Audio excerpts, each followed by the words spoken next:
اللهم اجعل في قلبي نورا. بسم اللہ الرحمن الرحیم نحمده ونصلی ونسلم علی رسولہ الکریم. سلسلہ عالیہ نقشبندیہ کی اسباق میں سے 8 سبق جو آپ نے سماعت فرمائے،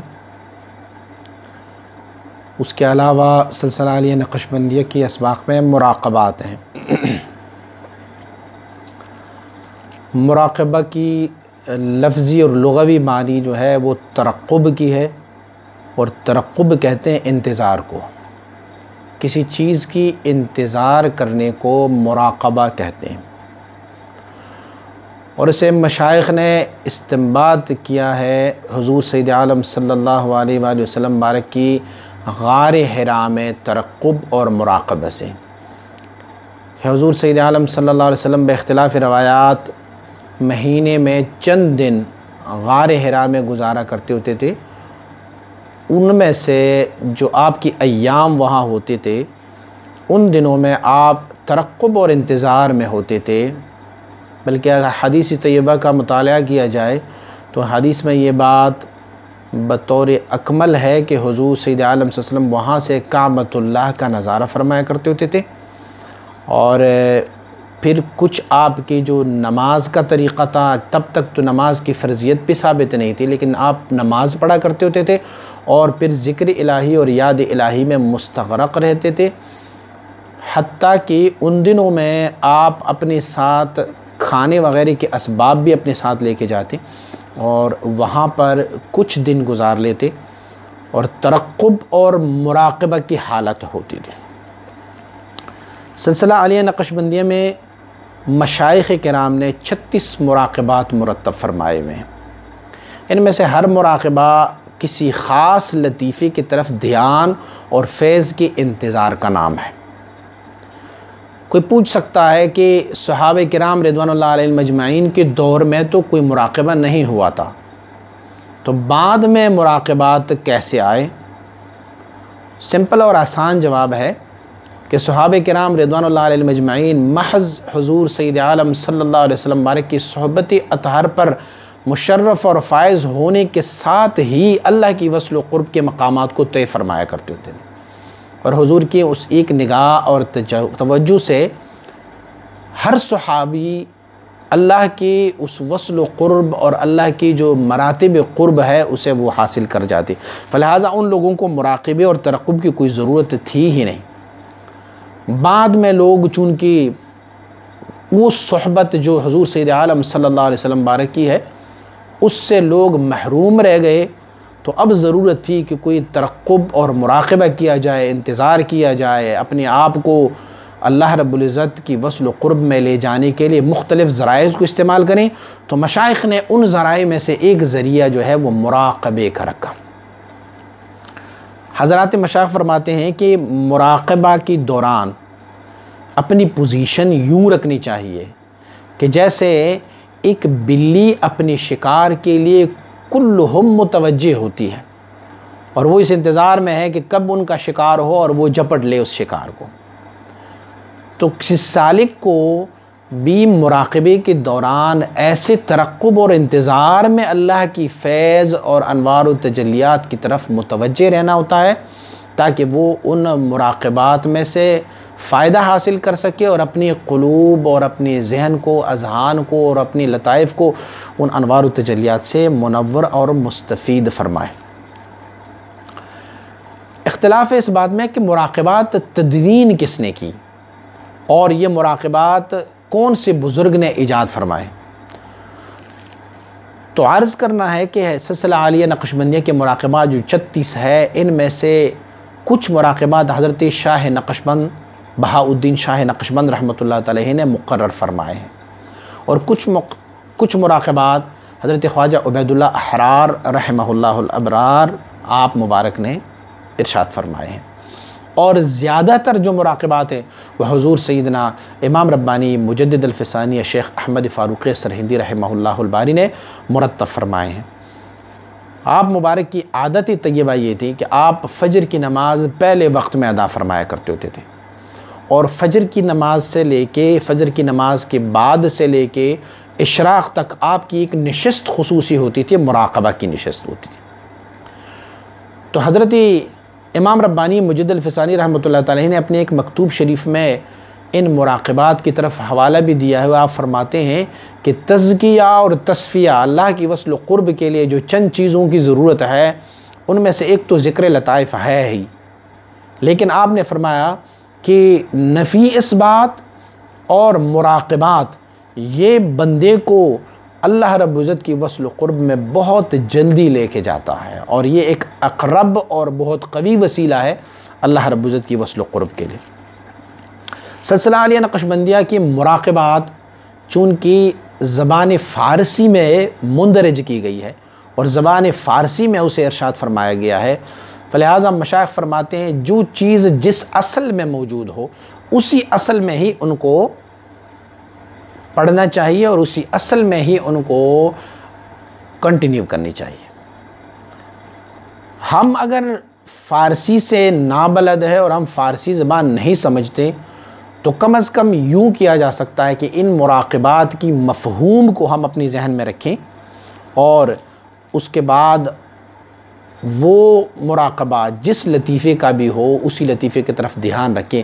مثلا پہلا مراقبہ لطیفے قلب کا ہے، ہمیں اگر وہ نیت جو مراقبات کی ہے فارسی زبان میں ہمیں وہ نہیں ازبر ہوتی تو پھر ہم نے محض اپنی لطیفہ قلب کی طرف نگاہ اور توجہ کرنا ہے اور اس نیت کی مفہوم کو، ان کے خلاصے کو اپنی سلیس زبان میں جو ہماری مادری زبان ہے انہی میں سے ہم ان کی مفہوم اور مطلب کو لے کے پھر ہم اپنی لطیفہ روح کی طرف متوجہ ہو جائیں گے یا لطیفہ قلب کی طرف متوجہ ہو جائیں گے یا جو بھی لطائف ہے۔ یہ یاد رکھیں جو 36 مراقبات ہیں ان میں سے بعض مراقبات انہیں بعضی لطائف کے لیے مخصوص کی گئی ہیں اور بعضی مراقبات ایسے ہیں کہ ہم کئی مراقبات کی توجہ اور فیض جو ہے وہ صرف ایک مراقبے میں لیتے ہیں۔ کچھ مراقبات جو ہے اسے وقوف مراقبات کہتے ہیں اور کچھ مراقبات جو ہے اسے اصول مراقبات کہا جاتا ہے۔ سلسلہ عالیہ نقشبندیہ کی ایک اور بھی اصطلاح ہے، اسے کہتے ہیں وقوف عددی۔ وقوف عددی ہم نفی اثبات میں کرتے ہیں۔ مثلا عدد کیا ہوگا، کس عدد پر ہم وقف کریں گے، یعنی طاق عدد پر ہم وقف کریں گے، اور اس اصطلاح کو ہم سلسلہ عالیہ نقشبندیہ کے مراقبات میں بھی ہی کرتے ہیں کہ سلسلہ عالیہ نقشبندیہ کے مراقبات میں بھی ایک وقوف ہے۔ وہ کیا وقوف ہے؟ وہ شیخ کی ارشاد پر، ہمارے مرشد کے ارشاد پر موقوف ہے کہ ہمارا مرشد گرامی ہمیں کتنے دنوں کا ایک مراقبہ ارشاد فرما دیتے ہیں۔ ہو سکتا ہے ایک سالک ہو جن کو فیض اخذ کرنے میں ملکہ ہوتا ہے، وہ فیض بڑی جلدی سے حاصل کر لیتا ہے، ہو سکتا ہے کہ ان کا شیخ انہیں ایک مراقبہ 5 دن کا کہہ دے، لیکن اس کی برعکس ایک بندہ ایسا ہو کہ جو فیض اخذ کرنے میں سست ہوتا ہے اور ان کی وہ ظرفیت اتنی نہیں ہوتی کہ وہ اس فیض کو حاصل کریں جلدی سے، تو فلہذا شیخ اسے ایک مراقبہ کا ٹائم 1 مہینہ ہی ارشاد فرما دے۔ یہ موقوف ہے طالب یعنی سالک کی حالت پر۔ اگر سالک کی حالت اچھی ہے تو پھر شیخ جو ہے انہیں کم دنوں کا ایک مراقبہ ارشاد فرماتے ہیں، اور اگر سالک کی حالت کچھ سست ہو اور فیض اخذ کرنے میں وہ سستی کا مظاہرہ کر رہے ہو تو پھر ان کے لیے مراقبات کی ٹائم اور وقت جو ہے اسے بڑھایا جاتا ہے۔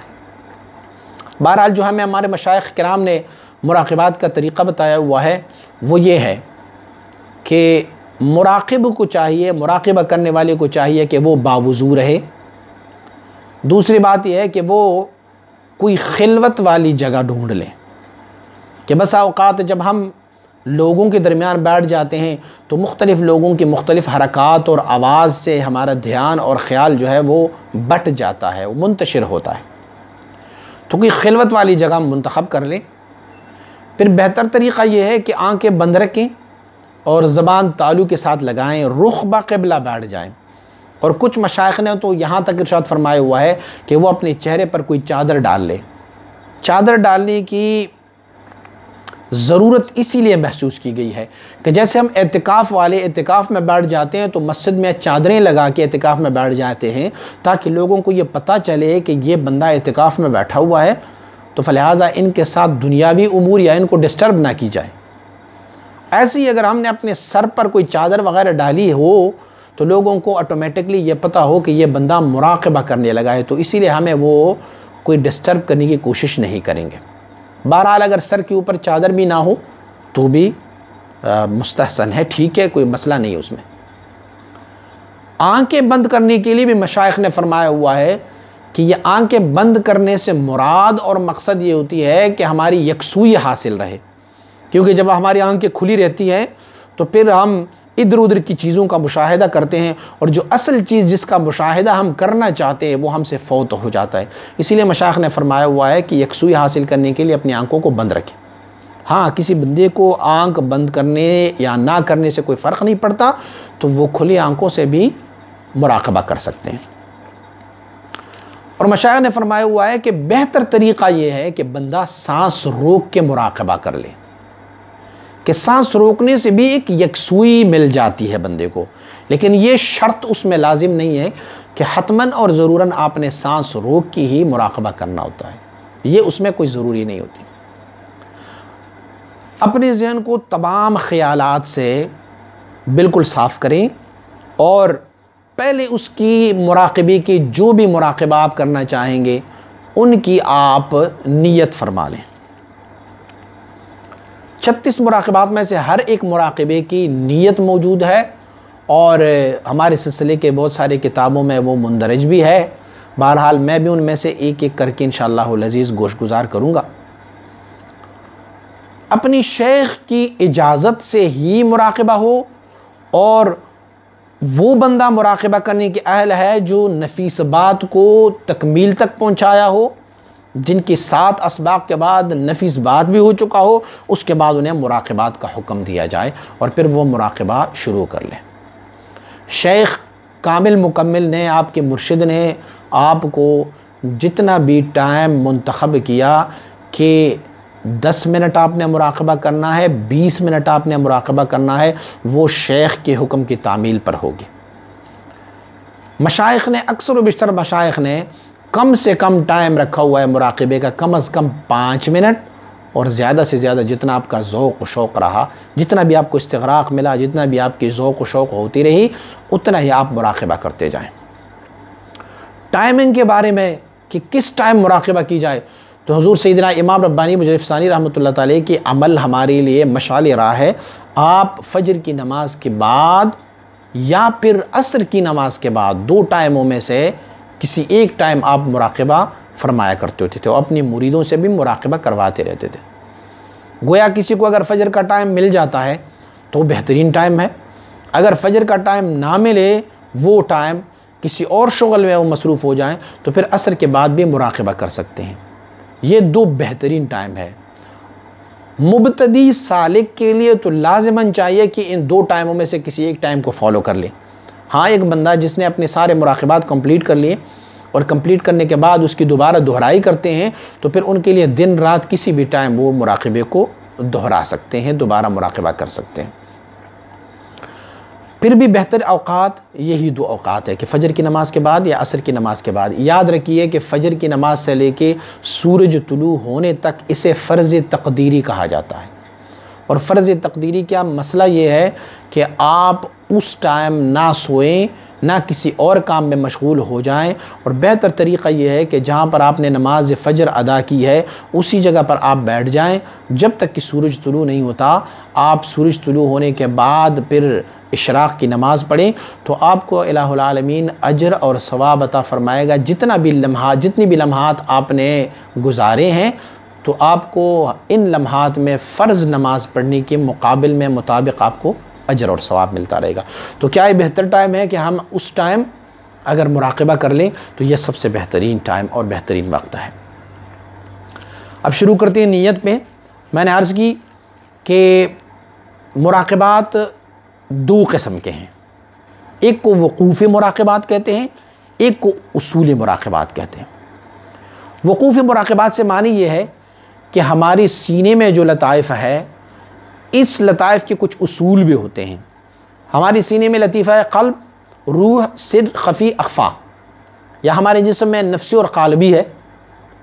ان لطائف کو شروع والے مراقبات، اسے مراقبہ کہتے ہیں وقوف مراقبات۔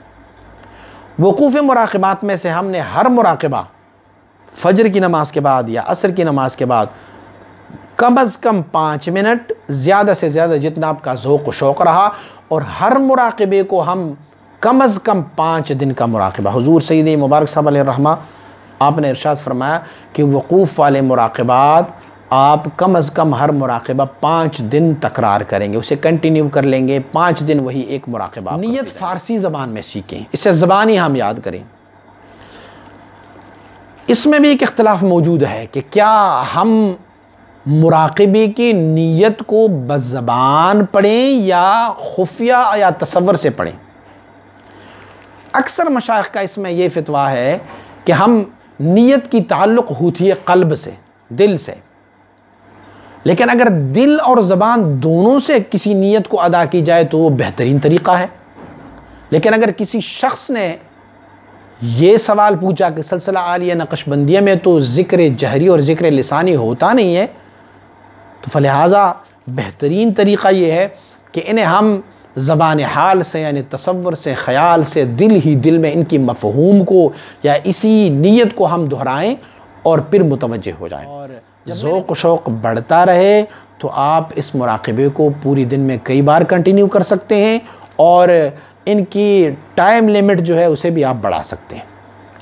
آپ 20 منٹ کا مراقبہ کر سکتے ہیں، آپ آدھے گھنٹے کا مراقبہ کر سکتے ہیں، لیکن کم از کم جو ان کا حد ہے وہ کم از کم 5 منٹ کی ہونی چاہیے۔